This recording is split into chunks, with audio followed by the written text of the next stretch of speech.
up? What's up? What's up? How's everyone doing? I mean, we've got this is a rare day. We got Ron back, Mister back in the house. Hopefully, all is well. I mean, Oh yeah. Ron, he takes everyone out if he has to. What's Oh up? yeah. Got Mister T. Will, Mm-mm.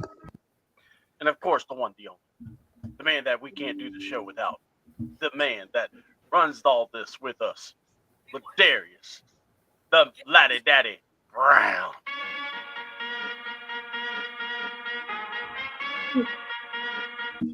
Yeah, I see the executive producer of NXT Africa didn't dance, and I understand why he didn't. Oh wow. This guy. Yeah, he knows why I'm upset. This He knows exactly why I'm upset. guy. Listen, all I'm gonna say is look at your Start calendar before you pull any moves like that. Look at your calendar, and then that's all I'm gonna say because I'm trying to be professional. I'm trying to keep my job. I'm trying to keep a lot of stuff today. One's gonna fall, and I want the one to stay. Everything else is preparable. All right, we got Miss Carey coming in, I believe. So, I know she has work. So I'm gonna, I just sent her a reminder. So, let's see here. Come on in. Time. All right. Well, folks, it's been a while. This thing called a Super Bowl happened. Lamar murdered Drake on live TV afterwards, or just shredded anything about him. It was the capital of petty. White people were confused everywhere. It was great. So all I'm going to say is one person that we really never heard from, and that is the one, the only, Mister. So Ron Thomas. Mm-hmm. What did you think of the Super Bowl? What did you think of those Georgia Bulldogs attacking Like Mahomes? like I knew how they was, and I knew it just had to be time. But I knew Patrick Mahomes was going to get it. That should have put soon as the Super Bowl started. At this moment, Patrick Mahomes knew he effed up at the bottom of the TV. Or more like he knew he was effed. Right. I wish they could have been with us, but there another time, another subject. Oh, But yeah. it was a beatdown from start to finish. And they sent their front forward. They did not send no blitz. I think that's the most incredible. That Yeah. I ain't never seen nothing like that in my life. Speaking for a Falcons fan. I mean, because and we're talking about Nick Fangio, the man that lives and dies by a blitz. By blitz, that's what he do best. So, He ain't seen no blitz or nothing. I was like, what the hell is this? So, all right, guys. After some days to reflect, what did you think about the Super Bowl? What was some things that stood out to you? Let's go to Terry, and then we'll go to Ladarius. What say you, G. Will? Well, number one, like Ron said, the fact that they could get there with 4. To say you got 1 or 2 sacks is one thing, but I think they got 7 sacks and they only sent 4, which means you can drop 7 in the coverage. They got 7 sacks, right? So, I definitely don't think that Kansas City thought Philly could do that. I don't know if Philly thought Philly could do that. But I mean, hey, we're not phenomenal accomplishment. The Chiefs they didn't adjust, right? So you get dominated in the first half. You think what? You come out with maybe more runs. You'd max protect, you bring in too tight, they didn't do any of that, right? They just kept coming out doing the same thing, expecting a different result. So for me, I don't know. I guess their mortal sin was not adjusting at halftime. That's what I saw. And maybe I've been on record as saying the Chiefs have had a lot of help this year, and I will stand on that. Maybe this was just what happens when you don't help them out up against a team that was really about that life, as they say. They got demolished, and I'm not saying that they didn't deserve to be there. I'm alluding to it. I'm not saying that. I just felt like this entire year they got a lot of help. I mean, a lot of help. If they don't make that call, if they make that call in Atlanta, that's a win for us. Hey, I've seen at least three or four more instances in critical scenarios where the Chiefs got the benefit of the doubt. So I'm not saying that they wanted them to win, but it felt like there was an agenda to get them there, right? And you get there and you call it fair and you see what happens. Now, again, I'm not a football coach. I didn't see everything on the field that happened, but from a bird's eye view, it just looked like the Chiefs were overmatched. It looks like they were outcoached. It looks like they were outmatched. I don't know what was going on with Kelsey, but he looked like he wasn't even in the game. You know what I mean? He looked like he checked out early. I don't know what happened. I don't know what was going on with him. And you get hit so many times, man, you start hearing footsteps where they're not there. You know what I mean? So that's just my thought. All right. Well, Darius, what say you, brother? Hold on.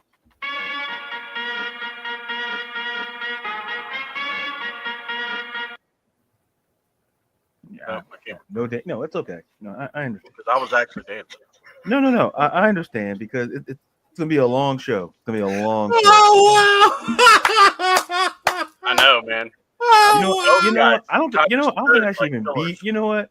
I might take. I might just leave after this because. I knew he was gonna say something. I knew it. It's like. Oh man, this guy. Like I understand. I understand T-Will. But with Ron, listen. It's a bit shocking, but I'm also not shocked. With his segment showing up on NXT, that's still. I'm like, listen. All I gotta say, I'm gonna say it once, and I'll say it again. It's 11 months. There's 12 months in a year, and we chose this month to do that. And you could have waited till March. You could have did it in January. Wouldn't hear nothing out of me. You chose this month. I'm just surprised WWE didn't run it like a something after. Oh, by the way, WWE celebrates Black Year. Like, no, we're not running after that. We're not running that anymore. No. 2-time anyway. I'm sorry. Listen. I think the lesson that we learned is the importance of a great defense. And to the point that was made, like, listen, the game plan was clear from Vic Fangio. Was he got rid of Travis Kelce was non-existent, and it's a combination of great defense and listen, he just looked checked out. He looked like I'm not saying that he quit on. I'm not making that speculation, but it just looked like if you would have saw him after the game and the things that he said, like there's a strong chance that that he could hang up the cleats. And because I don't think a part of me thinks he's going to come back, but that Vic Fangio defense has been great and consistent all season long, and what we saw was a Chiefs team who, despite I'm not gonna go down the rabbit hole that Timberland here, because I know he's a music producer and he has theories and he's in the business and he has theories, but my thing is. What we saw was a team that took it, that did exactly what it needed to do. They shut down. Listen, Xavier Worthy had a great, he had a great game. They said that's cool, that's great. As long as Travis Kelce or Patrick Mahomes doesn't beat us, we're great. And I think it was an example of, hey, you'll let one guy have a great game and it's not going to impact the totality of the game. Xavier Worthy's performance was great, but it didn't really impact in the grand scheme of things for the Chiefs. Shutting down Kelsey, getting after Patrick Mahomes, that was the keys to the game. And then Jalen Hurts proving people wrong that he can throw the ball, he can run the ball. And I'm not going to go down that rabbit hole with the narrative because we already did that. But the point is, the Eagles went out there and just took it. They took it from the whistle, and they didn't relent. So I don't think the Chiefs dynasty is over, but they have a lot of question marks this offseason that they got to figure out. And they have a lot of cap situation that they have to kind of figure out if they want to kind of make some moves as well. So it was a great listen. Good job for the Eagles, Saquon, Jalen. Just happy for the city, happy for those guys, and just a defensive masterclass by Vic Fangio. I just want to say that my viewpoint is really, you saw a team that didn't blink about the Chiefs. And it's really about what the Eagles did. I mean, they just showed up, and it's one of those. Okay, you knew what was coming into the Super Bowl. You had to stop Saquon, and they actually did. I thought the Chiefs defense did a damn good job on limiting Saquon. But man, did that open up everything for the Eagles. And for people that thought Jalen Hurts wasn't that guy, you got to give him some respect. That guy, I mean, I'm talking as last year people were talking, should they give up on him? Yeah. I mean, this shows you, just give a little patience, work with these guys, see what happens. And then when you have the Super Bowl MVP on the mic, and he says, and because people were like, well, what do you think gave the edge to, about this team getting together? What was the difference? And he's like, the terms, the connection of the team, and he gave so many props to Georgia. The background, the Georgia background, the guys on defense, and how they were packed, and how they worked together, how they were able to play ball together in college, and how they brought that passion together. You got an MVP saying that. He came from Alabama, went to Oklahoma, and he's still talking about Georgia. If that doesn't wake you up, nothing is. And I just got to say, I really was impressed with him. He impressed me the most, because so much disrespect people were just bringing to him, and it was almost like, people were making it sound like, okay, well, Jalen is just kind of the guy that's coming along for the ride. Guys, this is Jalen Hurts. I mean, the man did. The cool thing about Jalen, he knows about failing. We've seen him fail, but we've also seen him have redemption. So I really do. I just think the Super Bowl, all in all, I won't forget how he took that opportunity. And then not only that, we got to see a white boy do a pick six. I mean, I don't know about y'all. That's like rare. You ain't gonna see, a saltine cracker go take one to the house. That don't happen. So, I mean, Philly, man, they're gonna love that white boy. They're gonna like, hey, come here, white boy. I feel like our HR representative is gonna reach out to you, C-Dub. Just look for that in the future, okay, buddy? No, I'll say it. I'm gonna be the one to reach out to HR. Yeah, I think C-Dub, 1985 called. They want their rhetoric back. I'm just saying, we're going to have our HR representative reach out to you. Okay, buddy? It looked like Kelsey was so mad during the game. And if you watch the Super Bowl game, he was pissed. Yeah. Because they took him out of the game. I mean, you get to Patrick Mahomes, he cannot. Kelsey cannot catch no football whatsoever. Well, here's the thing.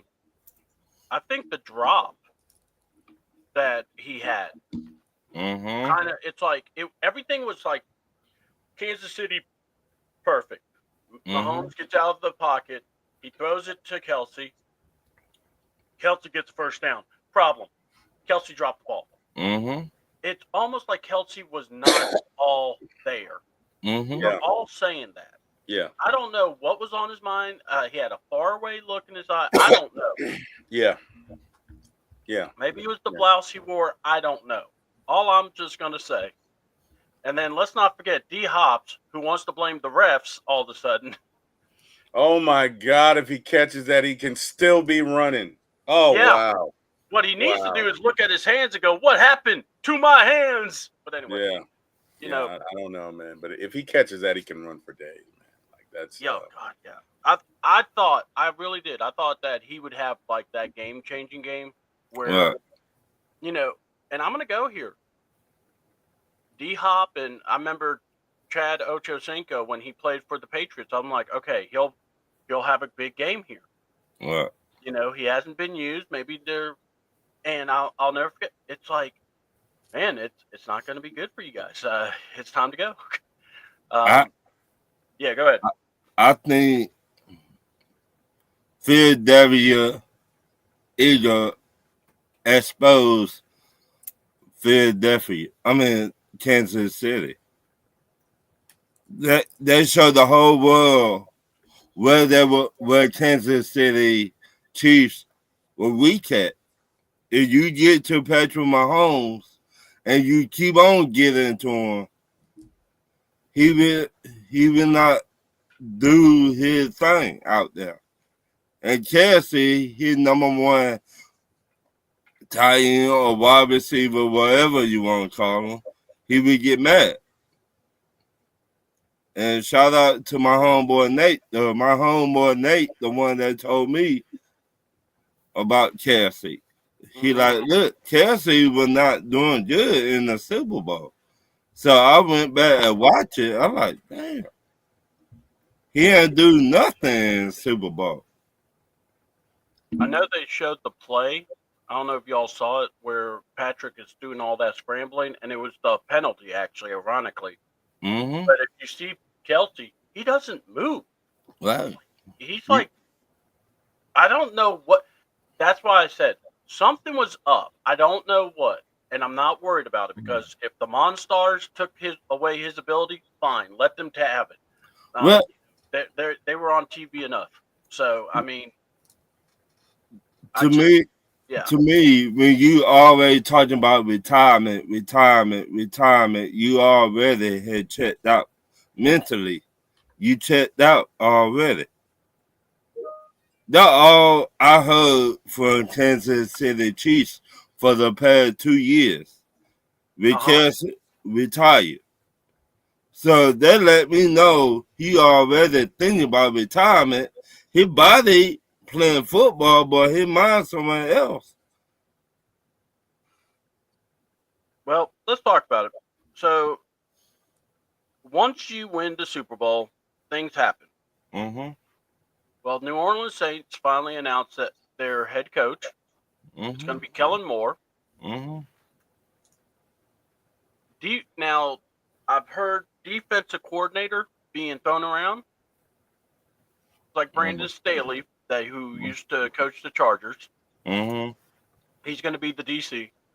I would like to get y'all's thoughts on this because this is our rival.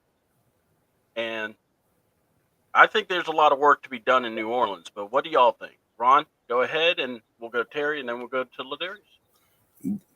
Well, if you look at, I don't know how much they over the cap. They got to get younger. They got to get very younger. They, 70 million over the cap? Can anybody look? I'm going to look it up. And you got all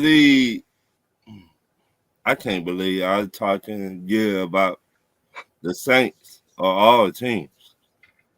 you got to get younger. I mean, they got Cam, the defensive end, the Matt Ryan made famous.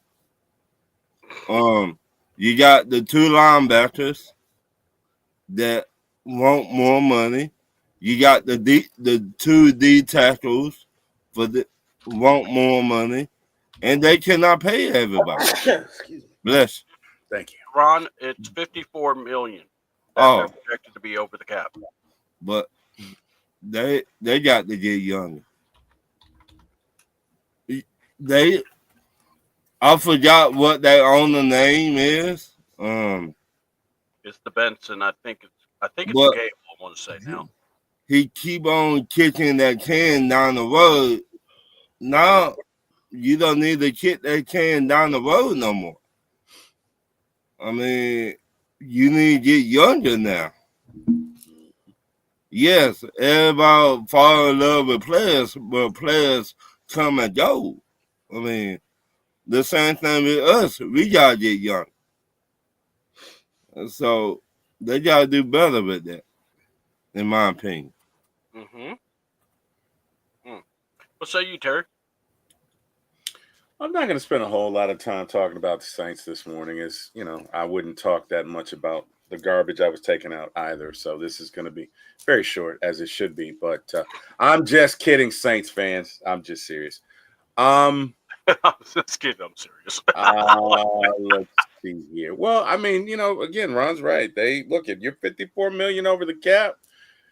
That's essentially a defensive team and a defensive culture, and I'm just interested to see what Kellen Moore is going to bring. You know what I mean? Like, what is he going to bring to that culture? Who's he going to keep? Who's he going to let go? Obviously, they have some decisions to make. What are they going to do at quarterback? You know, how long is Carr's deal? How many more years does he have on his deal? I guess that's first question. What are they going to do at quarterback? Go ahead. I read somewhere they asked him would he take a pay cut. He was like, "Nope, I don't want to take no pay cut." So they let me know you is a I guy. What I mean by that, no, it needs to be we. If I gotta take a pay cut to make the team better, okay, let me take the pay cut to help the team out. It's just my opinion, but No, you're fine. His cap hit for this year is $51 million. There was a leadership. Is the salary going up this year? Doesn't it typically typically go up every year? It's supposed to go up every year, but not by 51. Right. So once again, $51 million. They got to let a lot of their players go.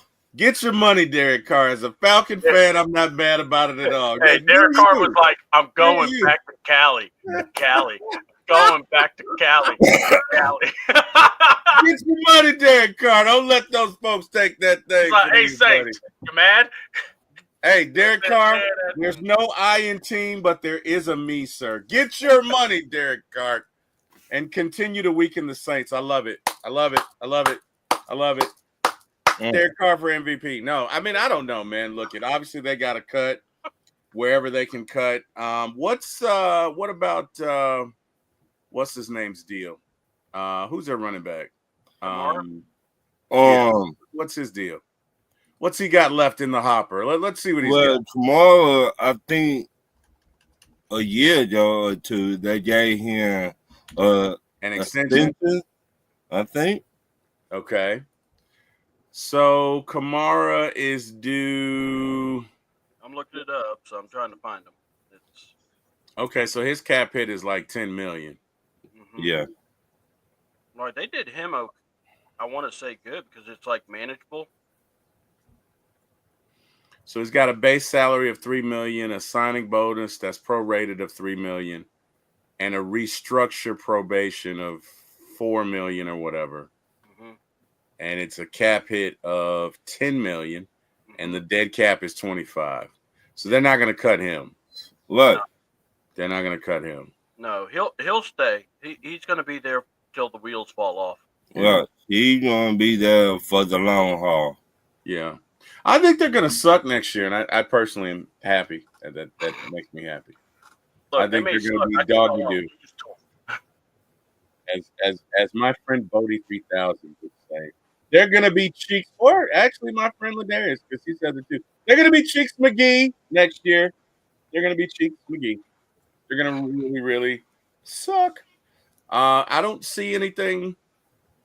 You're probably looking at 2 or 3 years for them. I don't see them coming out next year like gangbusters because they're not going to have the money unless, like, how many draft picks do they have? We're talking way too much about the Saints this morning. Yeah, anyway, I was going to let Ladarius talk. You said it was going to be short and sweet, but right now you're on a pretty good look. Monologue about your Saints. Whatever. I like to see my enemies in chaos. You know what I mean? I like that. Oh, don't worry. We'll be focusing about our chaos. So, because we got white boy Kirk Cousins that we got to let Ron shoot about. So don't worry. All right, let's go to Ladarius. Go ahead, brother. Let's see if we can get Ron to dance a little. It's not going to happen.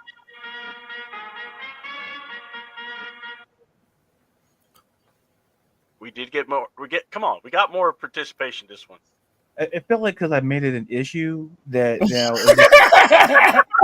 I'm gonna tell you what it was, right? I'm gonna tell you what it was. So yesterday when I did the geek, y'all made such a big deal out of it that I didn't want to make you feel bad. Don't do that no more, Ted. Listen, first of all, I didn't make a big. When did I make a big deal out of it? You guys are such haters. Okay? Don't do that no more. You guys are such haters. Okay? I just don't want you to break your hip on the. I'm not gonna break a hip, okay? I do have a hernia, but I don't have a hip. Yeah, I know. I don't have a hip issue. So Terry's living with a hernia. Hey. And break your hip. Now, Lisa, we supposed to be on the. Oh my God, Lisa says Terry having convulsions disguised as dancing. Now, Lisa, you supposed to be my sister now. No, Lisa. Lisa. That's why I give you mad props. Come on, Lisa. We supposed to be tight. Come on. Hold on. If you're calling her your sister, guess what she's doing? She's being a sister. She's like, I got to keep it real. Hey, man. She like, Ted, no, don't never do that no more. Come on, Lisa. Come on, man. Just do 2-step for now on. You gotta see the whole dance, man. If I do the whole dance, y'all will be amazed. Y'all will be like, oh my God. We don't want to see that. Ron, why are you stepping on Ladarius' moment like this as he drinks his Dr. Pepper or whatever the hell he's drinking? Go ahead, Ladarius. It's Dr. Pepper. I can see the label. So, that man is a Dr. Pepper loyalist. I'm not going to And hey, I love me some Dr. Pepper, man. Oh, is everybody done? Okay. Yes, sir. Hold on. I feel bad. Let me do this. No, you don't have to do the. No.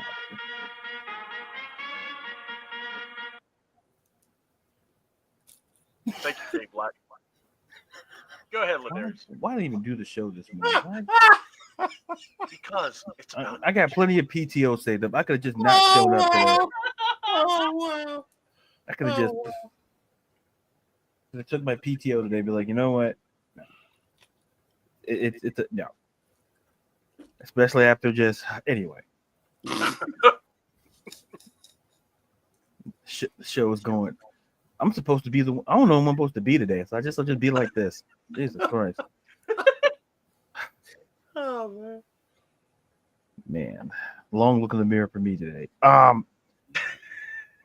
Yeah, I'll be somewhat brief. For the Saints, it's about changing the culture. Mm-hmm. I think the major concerns is simply this. Like, listen, with Derek Carr, listen, listen, he's not going to give him the money back. So we no, because at the end of the day, you can restructure, but not going to necessarily give it back. He can restructure in such a situation, but it makes it difficult given the length of his contract. Mm-hmm. I think defensively, you're aging there, especially with Cam Jordan. Mm-hmm. I think Tyrann Mathieu. There's question marks, mm-hmm. legitimate question marks in New Orleans from an age perspective, from a from all aspects. Like when you're young, your young talent like Chris Olave, his future's bright. Who's going to be throwing him the ball 5 years from now? Mm-hmm. And we don't have an answer to that question. And in a quarterback class that's not great, could you find a guy in the second round? Say if like a guy like Jackson Dart slips to the second round, or Jalen Milroe slips to the second round, because outside of Cam Ward and Shador, I don't see quarterbacks with first round value outside of those two. Yeah, and even those two, for whatever reason. But for Kellen Moore, I think his biggest is who he brings in. Listen, as his offensive coordinator, who he's going to work with, because like Brandon Staley is a better coordinator than he is a coach. That's pure and simple. He's a very good coordinator. I think the Rams were like a top 5 defense when he was their DC. Mm-hmm. So he knows how to coach a defense. But I'll say this before I close: the question mark in New Orleans is how long is this rebuild going to take? Because it's a rebuild. Mm-hmm. Like it's a rebuild. The question is, you got guys in that team. Like, listen, don't be shocked if they try to make some moves, trade, cut salary in some capacity, because this is a rebuild. So I wouldn't be shocked if guys like, maybe Cam Jordan, who, could be available if if there's no restructuring. So that's what I'm looking for, to see how they kind of move forward in the rebuilding process. Okay. Awesome, man. Look, like the great philosopher Bobby Brown said, I made this money, you didn't, right, Ted? We out of here. And he just went back to Cali. So look, that's what Derek Carr is doing. And look, it's his prerogative. That's what Nick Sirianni said. They were listening to that too. So look, that's one of my favorite Bobby Brown songs. I can't lie. I mean, as a kid, I enjoyed listening. Why are you shaking your head at me? I didn't see that one coming, man. I gotta admit, that was beautiful the way you laid it out there, right? Listen, why I'm shaking my head, so I don't have to explain why. That was beautiful. That was beautiful. I made this money. You didn't. I love that, man. Now, that was my favorite part of the song, because he had to ask Ted if he made money. First of all, I made money. I know I made money. I don't need to ask Ted. Why does Ted need to know? Hey, man, I'm just saying. Bobby Brown, who knew as a philosopher? I mean, okay, wow, okay. It's I'm just saying. I mean, some people, sometimes you got to bring it down to that natural level. I mean, we can actually say that and get away with it now because we're so old. So anyway, my favorite from that album was Roni, and what's the other one? It's another one out there. But, I also like Every Little Step. That was one of my favorites. I like that too. I did. I like that too. That was a good jam. And also enjoyed the Ghostbuster theme too. That. Oh, I love that one. I did love that one. You and me together. I was about Figo, the master of evil. Try to battle my boys. That's not. Yeah, I love that. Yeah, that was a good one. That was cool. I remember, every time I heard, I was Ladarius is mad at me now. He just wanted to play. This has been This Week in 1989, folks. Well, in the Wayback Machine, 1989, where Ron was just a speckle in his father's. Wait. Not mad at all. Ron was here. 1989. Ron was here. I did in his prime, he was. In his prime. Now I'm not saying post Bobby Brown. What happened, but Ron was here. Ron was on the scene. Yeah, Ron was definitely on the scene. No, we already know you were definitely on the scene. Oh, hey. You were born in the 40s. 1989. He had the cardboard out there. He was breakdancing. He's like, "Yeah, watch me." Hey, watch me. Look it. In 89, I don't think we were breaking anymore. Breaking when it first came out was 84, 85. Yeah, and then it kind of, took a nosedive. And then it came back a little bit in the 90s, and then even more so in the 2000s. And now it's just universally accepted. Best believe in 89, T. Will was out here doing his thing. Well, okay. I know you had the shoes with the fish in them. No, sir. No, that was from a movie called "I'm Gonna Get You, Sucker," and that was actually. I heard some stories about you, Ted. Yeah. No, that was a callback to the '70s, and I can assure you, I never wore. Yeah, I heard some stories about you, Ted. Because if you did, you would know, man. If you did, you would know. You know what I mean? You would know. You would know what it is. It's okay. It's all right. Look, back in the day, that was a lucrative job. I'm not even gonna lie, man. I mean, to be a backup dancer for Bobby Brown at the time. All right. So How did we get here? I know. Don't worry, I'm about to pull us out. So Oh, wait a minute. Lisa's like she told her friend she was going to quit college and become a background dancer for Bobby. Wow. Wow. Well, you know, I'm sure we all, hey, man, we all, you were young, Lisa. It's all right. I know. Yeah, it's okay. So let's talk about, let's talk about our team now, because as you see in the screen behind us, with our heads in the way of it, but still, toxic relationship with the Falcons. I mean, it is what it is. And at least this is a sharing spot, folks. This is where we could come together. Raymond Collins says, "Good morning, fellas. '89 was senior year. Oh man, that was a good year. For me too, Raymond. For me too. So, hey, our class song was Keith Sweat's "Make It Last Forever." Was that yours, Raymond? I'm just kidding. And to you, Lisa, too. Was that y'all's class song? Like, I don't know, but that was our class song. Keith Sweat, "Make It Last Forever." Keith Sweat had a very good year that year. Keith Sweat, Guy, Bobby Brown. How do we get back here again, Ted? Because the people in the chat have spoken, Ron. Are you not paying attention to what's going down? Jay Black says 85 was his senior year. Okay. Gosh. All right. Don't worry. We'll get to your years later on. Okay. Lisa, I love this comment. It's a toxic relationship, but I'm never leaving the Falcons. Lisa's gonna stand by her man, damn it. But look, stand by your man. I want to make this clear. Yeah. We're gonna kind of throw this out there. We are Falcon fans in different degrees. Okay, I'm one of those. I'm gonna be realistic, but I know I'm in a toxic relationship, and I know it ain't good for my health, but I'm still here. But let's talk about Kirk Cousins, because I know Ron didn't get a chance to talk about it, and I really want to kind of get deep in it because a lot of things we never really got to go deep with because, time's sake. So, Ron, what did you think when you heard the Kirk Cousins stuff? And then if you want to comment about the aftermath with, D-Led and all that, go for it. Or just your personal thoughts. Because someone said you have a Derek Carr issue too. Okay. I feel 50-50 on this. Just hear me out. I feel where Marcus Washington coming from. He got his own podcast on YouTube and off the mark. Everybody go check him out. Now, since Coach Cousins want to run his mouth, I would make life for Coach Cousins hell if I'm the Falcons. And what I mean by that, I'd be like, player, you're not going nowhere. Y'all sit down on the sideline. You want to run your mouth, but I'm looking at we don't really got that many draft picks, and it always going to be a sucker out there.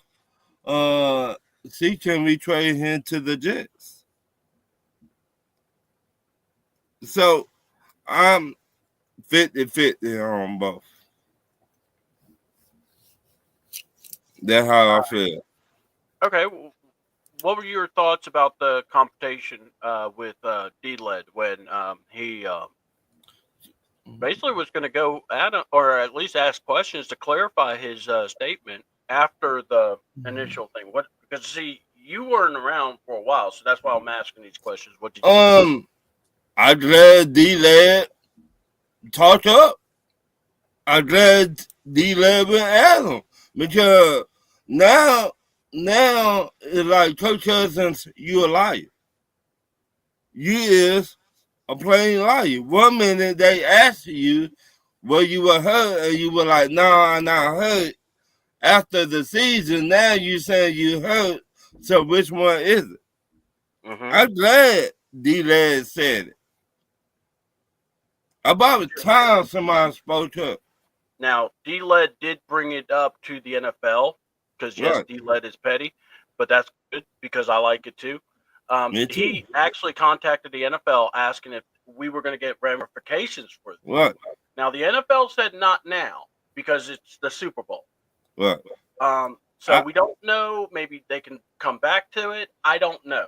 I'm just telling you what I read so far and what I've heard. So. Me, I don't think they will do nothing about it. I don't think they really worry about it.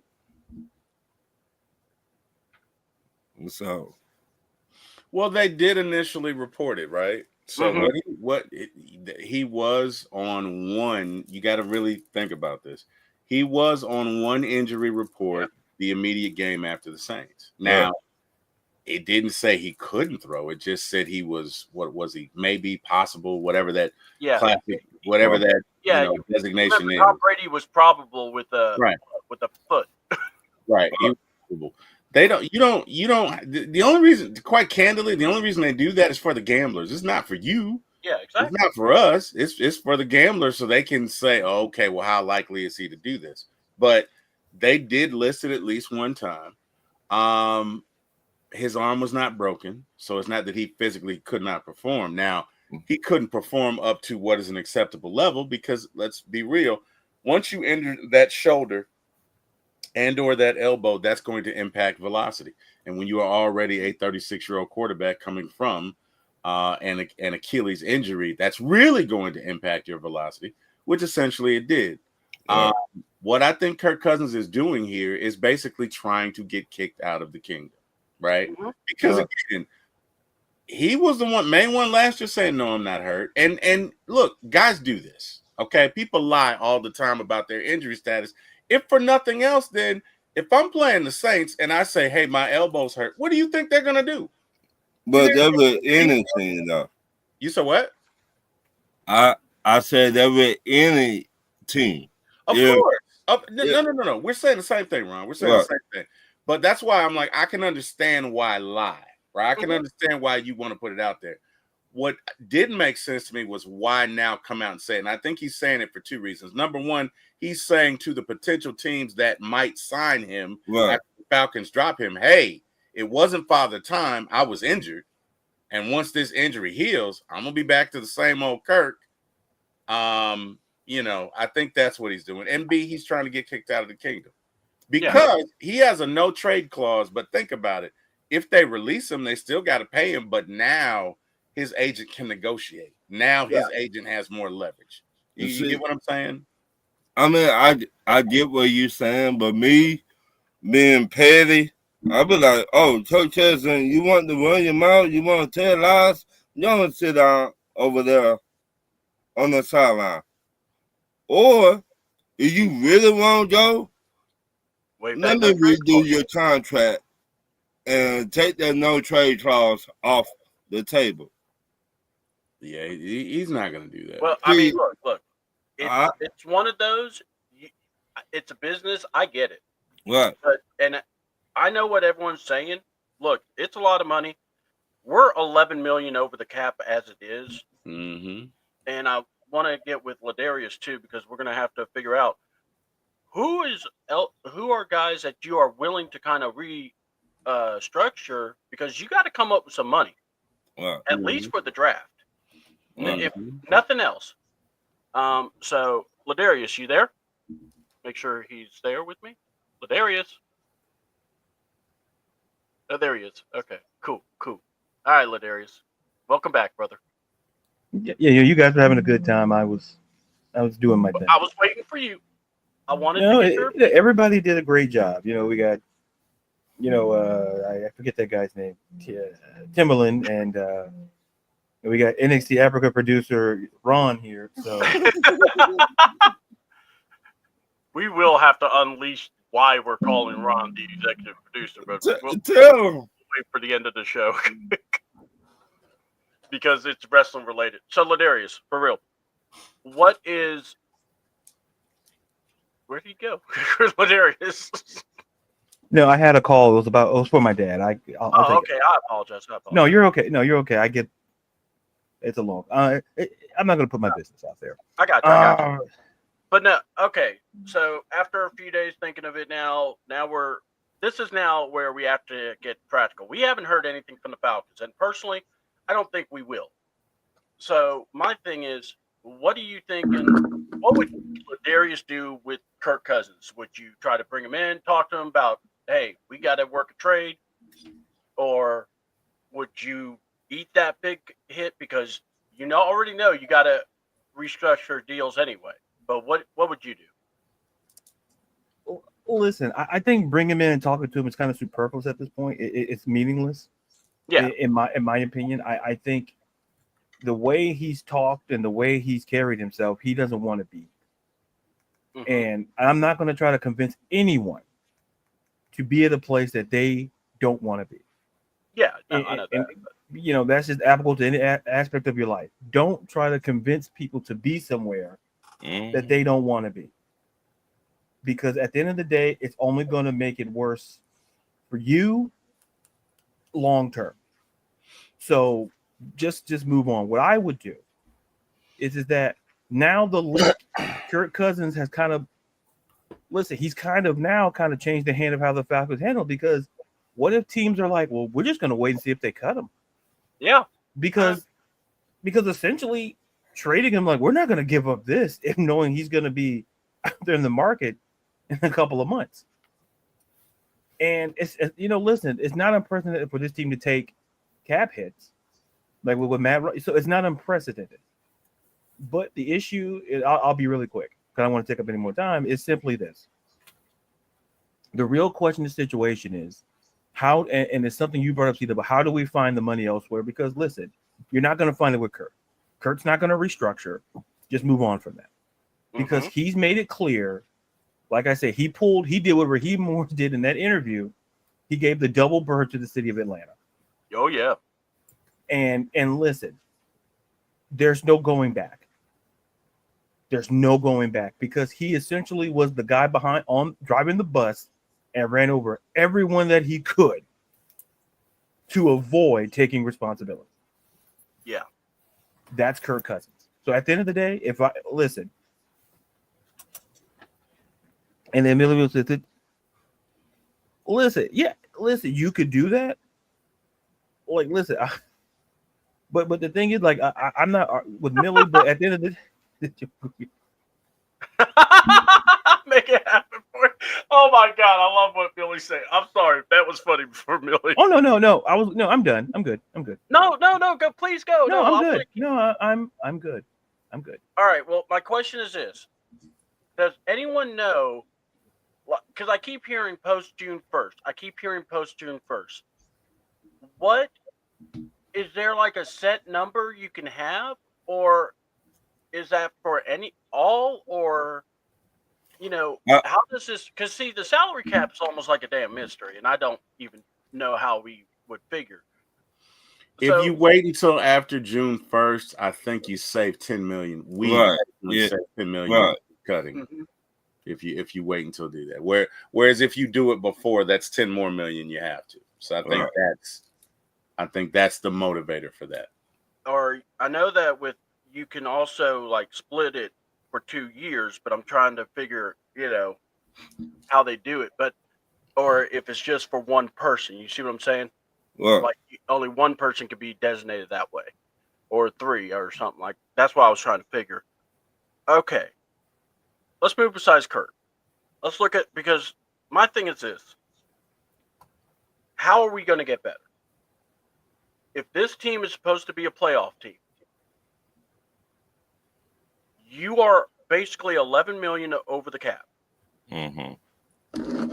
And if you keep Kurt as a backup, which I don't see happening, but if it happens, hey, we've seen this organization do some stuff. I don't think they want to trot him out there. Let's put it that way. Who is going to be the guys that gets restructured? And are we looking at possibly losing Grady? Because you may have to cut him or restructure his deal. But, what's the pathway? Because we can talk about what we need to do, we got to actually look at stuff like this and go, okay, how do we go at it? Ron, go ahead. You're up first. Hit it out. Well, Jesse Bates, Mm-hmm. he got a big old contract. We redo his contract. and get some of that money that he got. And I forgot how much it is, and put that on some players. On AJ Terrell. AJ Terrell got paid when? Last year? This year, I want to say actually. Or So you this probably, year? yeah, you could probably jumble the We, money around for him and right, Lindstrom. I know. right. We just got penny pitching. I mean, get a little bit from over here, a little bit from over there, to get what we need to get. Now, I don't know if we to get a big time free agent, a big time pass rusher. I don't know, but I would like to, but that's another show. But we just gotta do what we gotta do for time being to Coach Cousins get off the books. Well, Yeah, because I'll tell you, I think like I'm looking at what was it? I would actually look at cutting David Onyemata. I think what? he's going to be cut. I don't know, Caleb. I don't know what you do with him, and I hate to say it like that. You could extend Jake or rework his deal. Terry, what do you think, man? What are some options that we have? Because I'm trying to figure this out. I mean, because look, this is why the GMs get paid that money. But I'm just saying, who would you think that we need to really look at to try to come up with some savings, basically? That's a good question. Trying to look at cap hits here. Mm-hmm.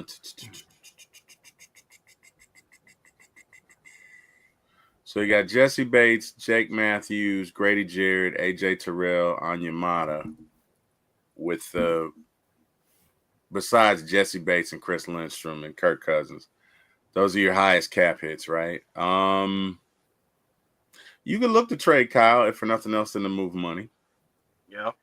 I think Onyemata's cap hit is $16 million. So, like Onyemata and Grady, you probably would look to maybe extend them. Maybe. I don't know. I don't know how old Onyemata is. 33. Yeah. Yeah. I wouldn't extend him. What was his PFF last year, right? So anyway, I honestly let's do this. Probably want to discuss that maybe on the next show. You know what I mean? As far as because we really need to do an analysis. We need to look at what we're getting in performance from each guy versus what the cap hit would be versus what we could get from them. And we're really not prepared to do that at this time. But it's suffice it to say the Falcons are going to have to do something. You might have to move on from somebody you don't necessarily want to move on from. Mm-hmm. You're probably not going to sign Justin Simmons. You're probably not going to sign Matthew Judon. And you know what we're doing, basically? We're having the conversation that they're going to have. Oh, yeah. Who's valuable? Who can we get? And you're going to have people going, well, we can't let this guy go. Well, we got to have this guy. And look, this is where we have to look at our leadership. And I'm going to tell you, I know a lot of people have said, and Ladarius, when you want to come back in, please do. I know he's probably on the phone or whatnot, so I want to make sure he's got that taken care of. Look, we have to look at getting sure in the draft we are smart. We can't fall in love with the highfalutin pieces. I make the joke, oh, we're going to get a tight end. I make the joke, we're going to get a receiver, because it wouldn't surprise me. But I really am hoping we are looking at foundation guys for the trenches, guys that can help us, look, look at what the Rams did. It wasn't just Verse, it was Frisk, it was other guys that got drafted and they used. What? So what I'm going to say is you have to be able to draft, and you have to make sure you're scouting these guys. we know about Terry and skipping the Senior Bowl. The thing is, it no matter what you want to say, that's still a bad look. You have to be. I think you have to be, especially after a year where people are saying, "Well, should he be here? Should he go?" We're still under 500 with him, and I'm gonna go here, even though he's the GM, and everyone's like, "Well, he wasn't the full GM." Well, it's the analogy of the fart in the elevator. If you fart in the elevator, everyone's guilty. So let's talk about it. Challenges for the Falcons. I mean, look, I'm not saying they need to come out and do a press conference. That's the last thing they need to do. Last time we've had press conferences, I saw tap dancing. So, and, oh, I like this. So, Terry has missed most of the Senior Bowls since he's been our GM, and that explains a lot. Love it. Ray Collins, one of my favorites. What was it? Maybe it'll last forever. This week, this wasn't his first. Okay, but it's just the publicness that came out about it is what we're talking about. And then on top of this, then you hear the story of Kirk Cousins.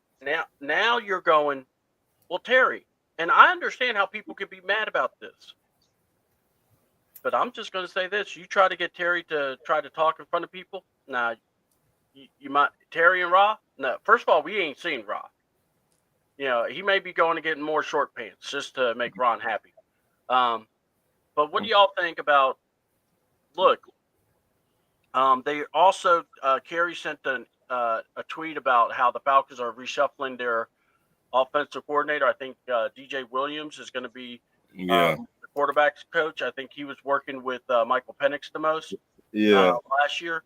TJ Yates is now the passing coordinator. I mean, my thing is this. If it helps the team, cool. If not, it's almost like I think it's rearranging chairs on the deck of Titanic. But what do you think? I mean, because with this team, with the drama that we've heard from the Senior Bowl since the Kirk, what do we need to just look at, and what's the hope that we can have besides, you know, I know people are going to say Michael Penix, but literally, what we got? What we gotta look at it like this. I know I've been hearing we need to trade back. Yes, we definitely need to trade back. Trade around to 20-ish or 24. That way we can pick up a third, a fourth, a fifth. We need more draft picks. Mm-hmm. Yeah, we got 5 draft picks, but all the needs we need on this team, we need 2 corners, we need 2 safeties, 2 pass rushers, 2 D tackles. We got a lot of needs on their team. So I will trade back with my first pick. But you will have to give me what I want. If you don't want to give me what I want, we don't need to be talking. Point blank. Give me a second, a third, and a fourth. If you're not trying to give me that, then we don't need to be talking. Point blank. Next. What you got for me? Just a second? Nah. Next. What you got for me? I think that's negotiation. You got to try to, you know, you got to have a starting point and work with it, you know? Right. But that's what I think. And Terry Fano, if I'm off the blame, I sitting back, I'm watching Terry Fano, and I telling him, dog, yeah, we ain't picked up your contract because you had not, like Lisa said, you had not went to the Senior Bowls and this and that to find great talent.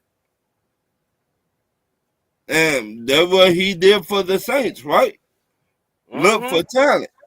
So why you not using what you get at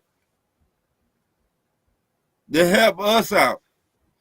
We don't need to go to Wyoming no more, or wherever we got Troy Anderson from. I mean, that's just me, though. All right. What say you, Terry? Well, I mean, look at any GM worth his salt. You should have scouts. That's their job. Like their job is to evaluate talent and report back to you. We don't know what he was doing, but I'm sure it was Falcons business. And I'm not gonna say every GM was necessarily down there. You probably had some other GMs from some teams that their scouting department was down there. It's just the Falcons hear about it. So it's, oh, what's he doing? Look, you've got a whole scouting team that their purpose for being in this organization is to scout talent. And I can assure you they were having dialogue with Terry Fontenot every day. He physically doesn't have to be there to evaluate talent. That's why he has people on his team to do that. So I don't have an issue with that. As far as the state of our team, I'm encouraged. Look, on the offense, really all you got to do is sign Dahlman and hit reset. You pretty much got everybody else coming back. You got a ready-made offense. For 5 weeks last year, our defense couldn't be stopped as far as sacks were concerned. We've got basically the same talent coming back. So we need to figure out the intangibles as far as coaching, as far as what scheme do we marry to our players. If we can figure that out, we'll be fine. Yeah, we got to make some moves. I get it, but we're not in dire straits, guys. We got a quarterback. We got a stud running back. We got a stud receiver. We got some other parts that on offense we should score 30 points against whoever, whenever, however. And we just need to figure out this defense. And I believe we figured this defense out last year for about 4 weeks. I don't know why we did that on the last game, but whatever. I'm not going to cry over spilled milk. But I feel like a lot of the ingredients that we need are already here. What we need to do is figure out who we need to keep, who we need to let go. And then, yeah, Ron, let's figure out if we want to trade down. But if that green kid from Marshall is available at 15, I'm of the opinion that you take him. Right. I like him. Don't get me wrong. Yeah. Me and C-Dub been talking about. I like him, but if somebody call me and say, hey, I give you a second, a third, and fourth, I got to take it. I can see that. I can see that. To make the team better. Trust me, I would be pissed off. Yeah. But I would understand. Look, we need more draft picks. Agreed. I agree with you 100%. Agree with you 100%, Ron. Well, I mean, in that scenario, it's like it's only if you're calling me to trade down, I like you. It's going to cost you, right? It's if you're trying to get up to 15 from where I am as a Falcon, I'm going to need at least 3 picks in this year's draft. Right. I got to have it this year. That's what it's going to be, and if not, then you're not going to get it because again, we haven't seen Bryce.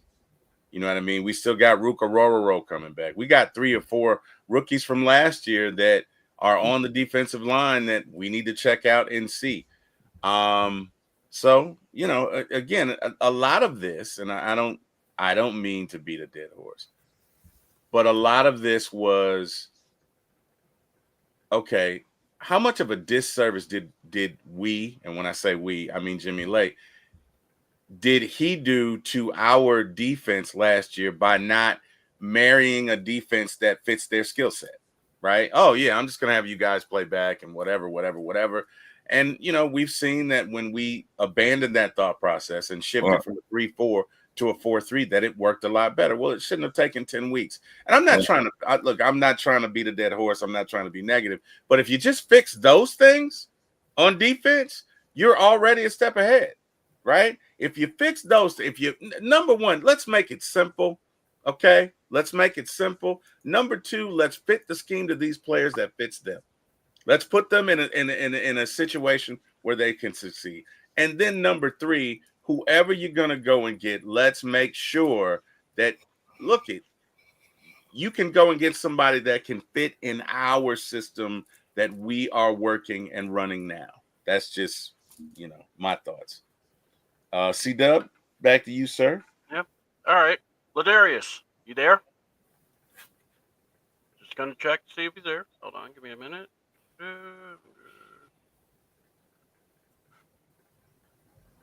right. I'm going to actually. Oh, there you are. Cool. All right. Go ahead and get you off mute, and we can get your take. I know. I'm sorry. What's the question? You got, like I said, I just been listening to you guys. I just been. No, I understand. It feels like like I said, it was gonna be a long show because I knew that walking in there were some concerns, but nobody danced the first time, and it's. Oh gosh. Hold on.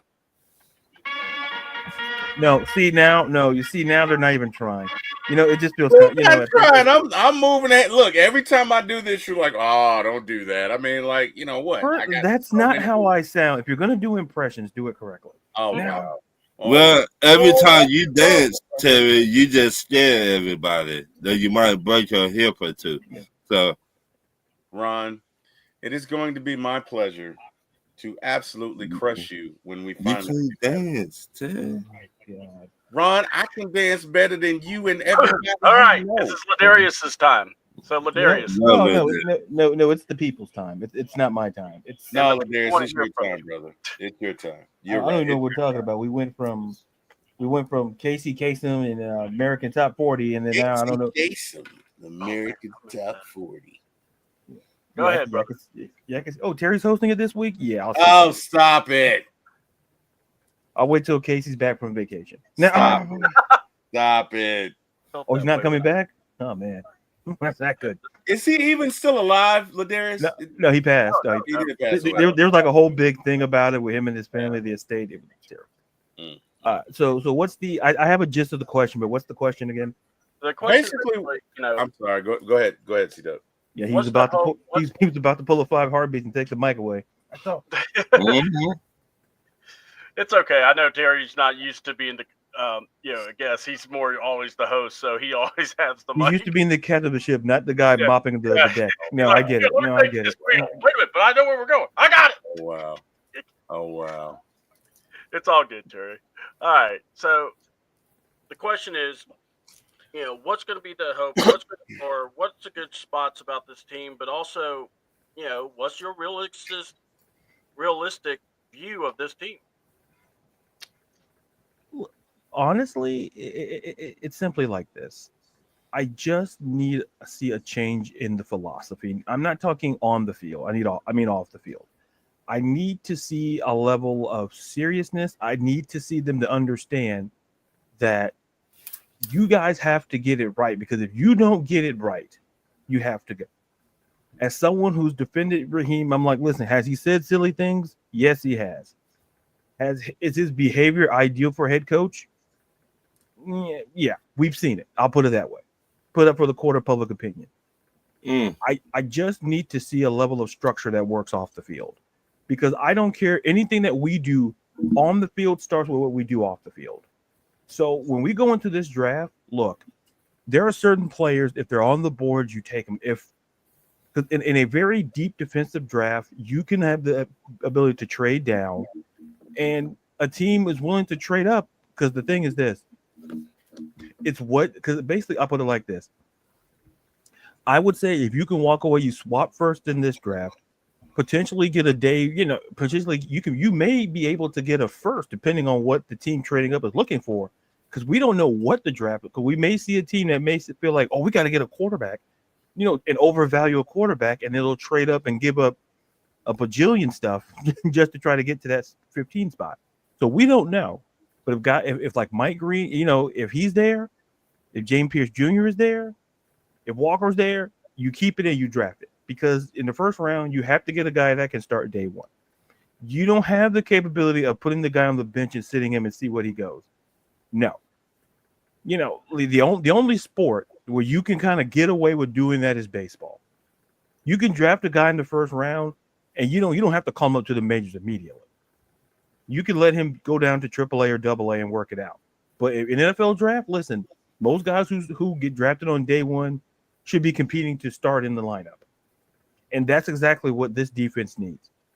Now, And the thing I've always said is that listen, as a Kyle Pitts guy, as the owner of a Kyle Pitts jersey, I'm telling you, I'd look into trading him. And people listen, and I say the one team that makes a whole lot of sense to me is the Cincinnati Bengals. It makes a whole lot of sense because he would be an upgrade from Mike Gesicki, and I guarantee you that Cincinnati will get a tight end in this draft.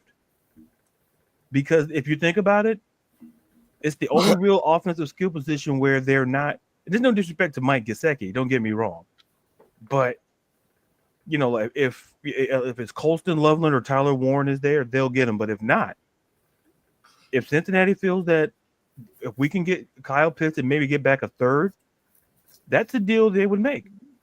And he could flourish in there because they may not ask him to do the same things that he was asked of here in Atlanta. I think you have to put all your cards on the table, especially with this Kirk Cousins situation. You have to put all your cards on the table. You may have to make some tough decisions, but that's why you get paid the big bucks to do it. So, not to take up too much time, I'll just leave it like this. If we don't figure out the draft, if we don't figure out the offseason, the optimism for the season on the field is not going to be great. As much as we love Penix and that offense, if that defense does not show any sign of improvement, no one's interested. It's going to be another 9-8, potentially 8-9 season if we don't fix that defense. Yep. All right. Here's my thoughts, and it goes like this. I understand everyone's excited about Penix. I am. I'm liking the kid. I like what his makeup is. But here's the thing. 3 games. There's a difference between playing and not having not being able to prepare for him, and now you have tape. So what I want to say to that is simple as this. You see what this team is. What we have to do, yes, we have to draft better. We have to draft smart. And we will see if we do. I'm not holding my breath. I see these mock drafts. I see defense, and I love it. But again, we will see. Because we have a guy that pretty much loves to pick shiny pieces.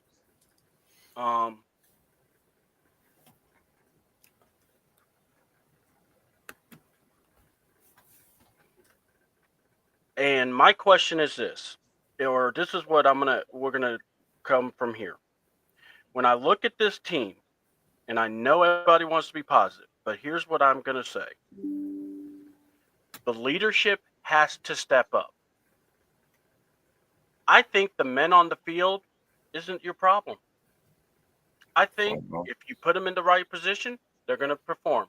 I think you're going to have to make the right moves, though. You're going to have to, we've got to have cap money.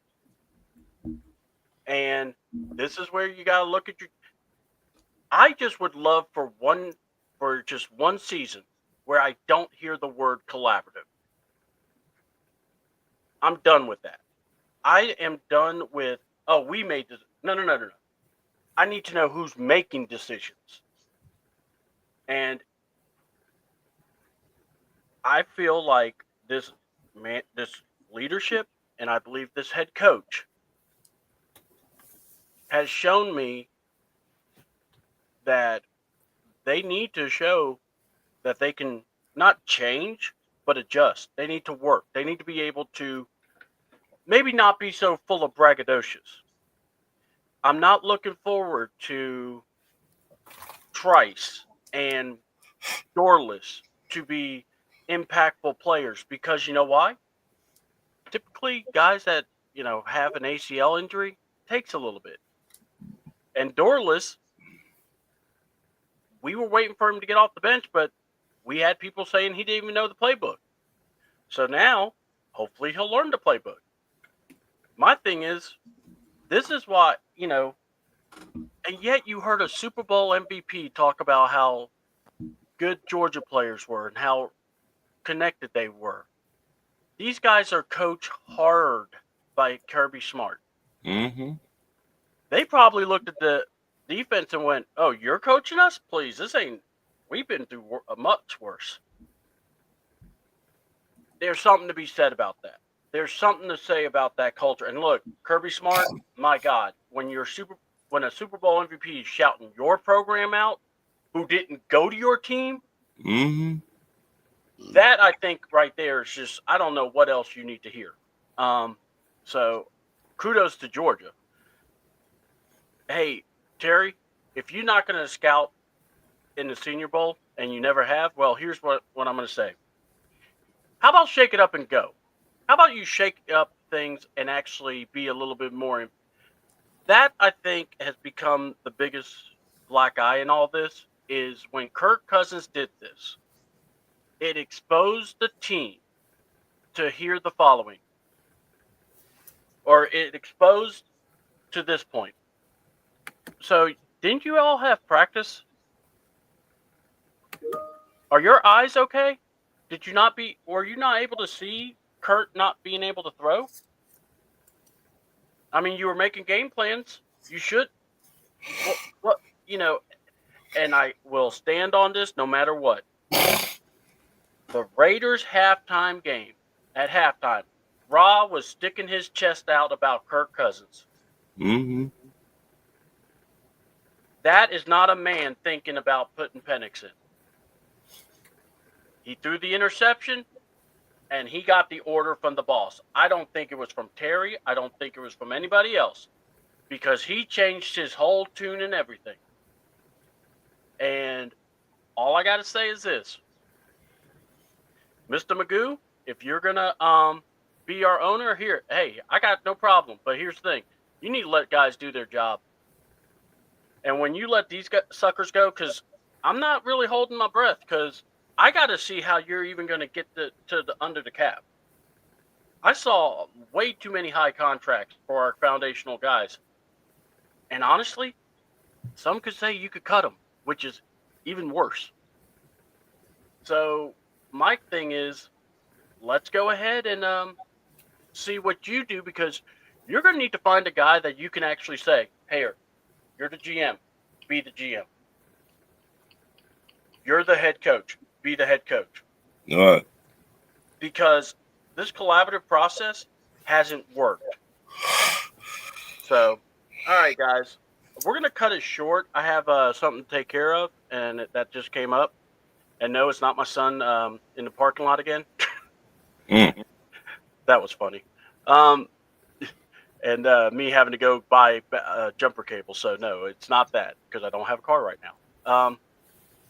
But let's go ahead, do your shout outs and where people can find you. T. Will, go ahead and hit it, bro. Yes, sir. You can find me at One Time for the Fan Sunday nights, Wednesday nights at 8, Friday mornings at 9 a.m. You can find me with these dudes here, Beard Gang. We're typically together Monday morning at 10:15 a.m. on my channel, and Thursday morning at 10:15 a.m. on C-Dub's channel. My channel is the number 4, my ATL Sports 1 on YouTube, or again, the number 4, ATL Sports 1 on YouTube. Please like, share, and subscribe, as it gives us access to the algorithm. To everyone who was in the chat, thank you. Could have been anywhere in the world. You decided to join us. Appreciate you. Enjoyed it. We do this with you and for you because it's fun and you encourage us. Last but not least, hey, thank God for allowing me to be here. And, special shout out to Jack Spade and Eric Parker, who gave me starting this business. There you go. All right. Ron, what about you, bro? Shout out to my wife. Shout out to God for waking me up every day, and that being a blessing right there. Shout out to everybody, since we've been having a lot of people in the accidents with planes and everything else. I keep on saying this every week, and I'm going to keep on saying it. The fans out there, talk to your family. Talk to them. They'll never know what a person will go through behind closed doors. Talk to them, see about them. So, yeah, that's it. Right. Amen. All right, my man, my homie, Ladarius, Laddie Daddy, come on out there. Let the good people see you and hear where they can find you. You can find me on Twitter and TikTok at Ladarius_Brown, Instagram Ladarius_Brown, a writer editor for Beyond Women's Sports, covering the athletes unlimited basketball this season. I think it's my third. I think I covered it at the beginning. I think it's my fourth season covering it. Third or fourth. I'll check with my boss on that. But so check me out there. Might do a TikTok. You know, on the off season, might be a wrestling related TikTok, NFL, something to keep the things going. You can find me here at the Beard Game. You can find us on doing the wrestling show with C-Dub. Thank you to the chat.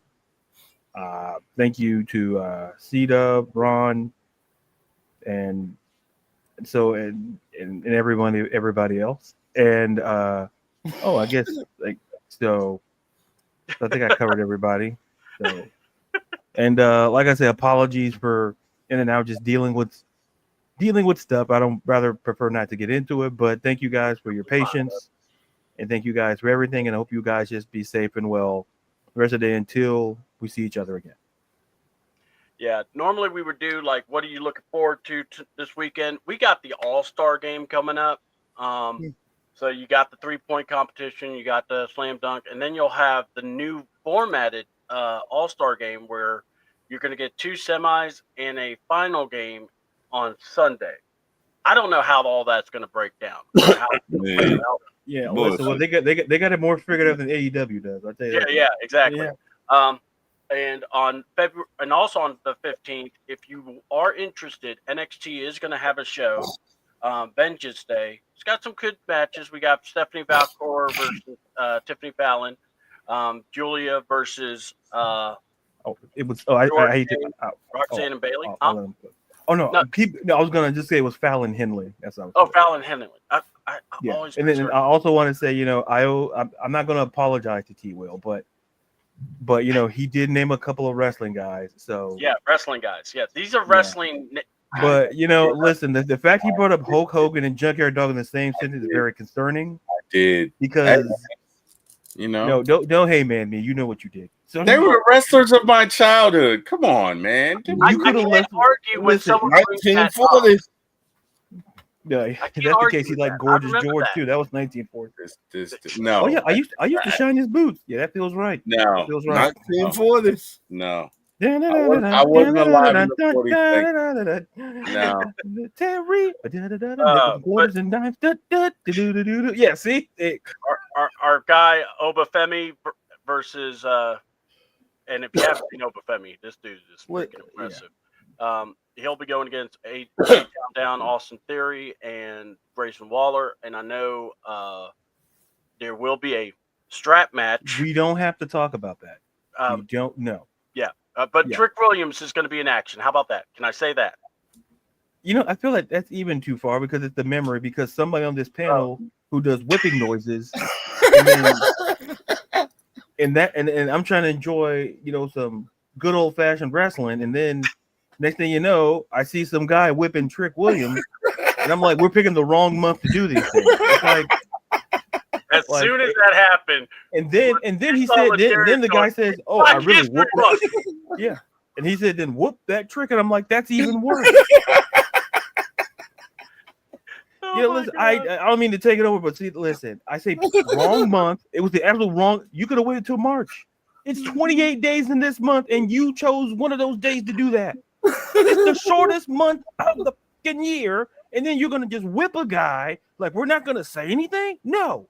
I'm going to say something because Ed, listen, that's not a great birthday gift either. It's all terrible. It's all terrible.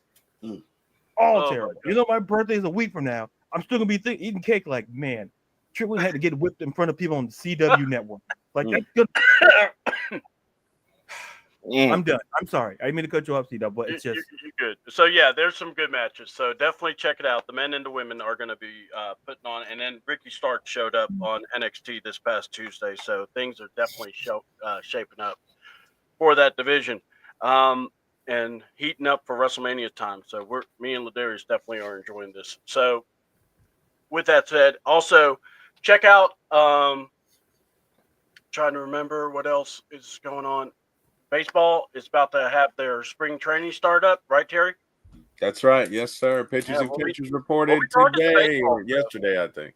Yeah, we'll be talking some baseball. I definitely want to because, it's that time of the year, man. But yeah, so let's enjoy this weekend. Valentine's Day is on Friday. Make sure you enjoy it with your loved ones. Have a good time. Put some Luther on if you like. Well, listen, I'm the only non-married person here, so once again, left out of a segment like with the snow. Hey, is it snowing here? Now it's that sort of question. Yeah, you know what? I'm done. You know what? Don't you put your shoulders down now? Before you thought your hernia again. Now calm yourself down. I'm not even the one who said it, man. Gosh, come on, dude. All I did was shrug. Like, yeah, I know what shrugging means. Okay, listen. Oh my goodness. Listen. My old man's in your generation. I know what that means when he does. Terry, and he gets the same reaction. I'm like, I think you need to unshrug those shoulders. That's all I'm gonna say. Terry, he's just really sensitive about this whole certain match that's going to happen at NXT. No, sensitive is not the answer. I'm angry. I'm angry because now it's bad enough. You've sparked his ire. Go ahead. Yeah, what T. Will Shakespeare said. So there you go. T. Willie Shakespeare said over there. So there you go. I love messing with Ladarius because he's the other wordsmith on the show. Like sometimes I just throw stuff out there just to see his response. It's hilarious, and he never lets me down. You can just throw it off. Yeah, he quoted Shakespeare on one time, and I'm like, this man think he is. Oh, is he one of the gentlemen from Verona? Because I don't think so. The rest of the show, he was like, okay, Shakespeare speaking, or he would refer to something. Dowell didn't know it that Terry spoke that language. Oh, man. That sounds like Ladarius. That does sound like he's really oldest in his ages. Oh, my goodness. Oh, Did you know that he was the... Yeah. What was it? To thine own self be... I don't know. It was something I said. It was funny. It was funny. Either way. I'm sorry. I'm close. I'm ruining your outro. I'll be quiet. It's all good. All right. If you want to follow me at CAWTN, I will be on Twitter or X, whatever they want to call it. I'm old. I call it Twitter. And then on CAW28 YouTube channel, always stay plugged into the source here.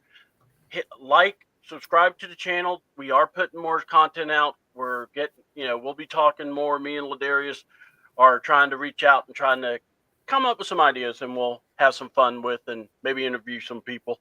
But besides that, y'all, just stay tuned. Monday, it looks like we'll be on, and if not, we'll give you the updates. So just stay tuned. Stay plugged into the source, and we'll always be able to give you the following info. Always check out ATL for my ATL Sports 1. Check out Ladarius _Brown.